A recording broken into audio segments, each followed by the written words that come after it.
What role does our loving concern for the consciences of our Christian brothers and sisters play? Can Paul's discussion of food offered to idols help? What does knowledge without love produce? What does love produce? How can knowledge alone that an idol is nothing lead to unloving acts? Now, as touching things offered to idols, we know that we all have knowledge. Knowledge puffs up, but charity edifies.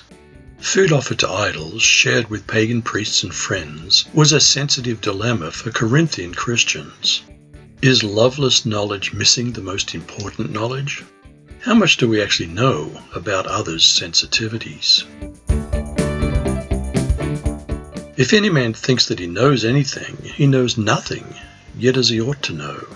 What ought we to know? Is it love?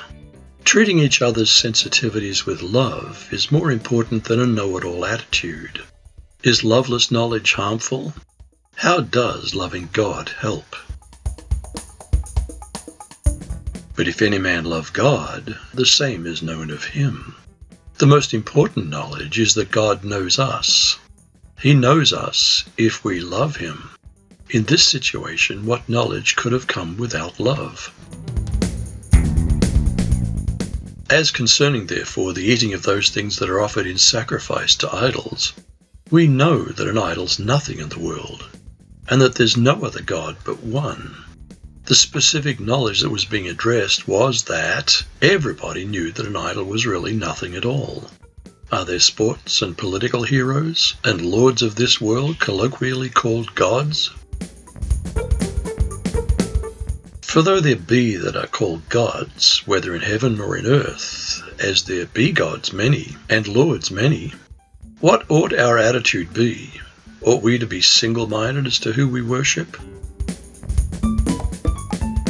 But to us there's but one God, the Father, of whom are all things, and we in him, and one Lord, Jesus Christ, by whom are all things, and we by him.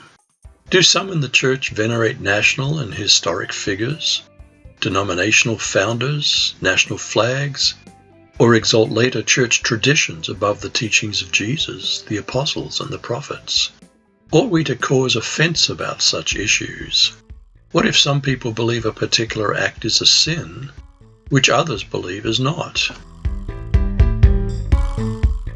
Howbeit there's not in every man that knowledge, for some with conscience of the idol to this hour eat it as a thing offered to an idol, and their conscience being weak is defiled. Are there still some decisions of conscience which are neither better nor worse? But meat commends us not to God, for neither if we eat are we the better, neither if we don't eat are we the worse. In making decisions, ought mature Christians to be loving, not wanting to offend others? What are some examples? But take heed lest by any means this liberty of yours become a stumbling block to them that are weak. What about alcohol, medical marijuana, working on Sunday or Saturday, praying in tongues, praying to Mary, venerating icons, baptism by sprinkling, baptizing infants, respecting the national flag, and a host of other matters of conscience among Christians? For if any man see you which has knowledge sit at meat in the idol's temple, shall not the conscience of him which is weak be emboldened to eat those things which are offered to idols? If we believe that our knowledge about any spiritual topic is more mature than another's, what else should we consider? And through your knowledge shall the weak brother perish, for whom Christ died? What's the real problem when we don't lovingly consider another's conscience? But when you sin so against the brethren, and wound their weak conscience, you sin against Christ.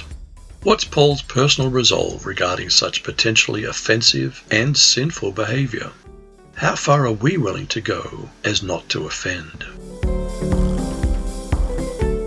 Wherefore, if meat make my brother to offend, I'll eat no flesh while the world stands, lest I make my brother to offend. Offending the conscience of other Christians about any matter is an offence against God, a sin.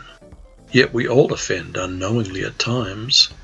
As we grow in the love of God, may we also grow in the love of others, and treat their consciences with tender-hearted care.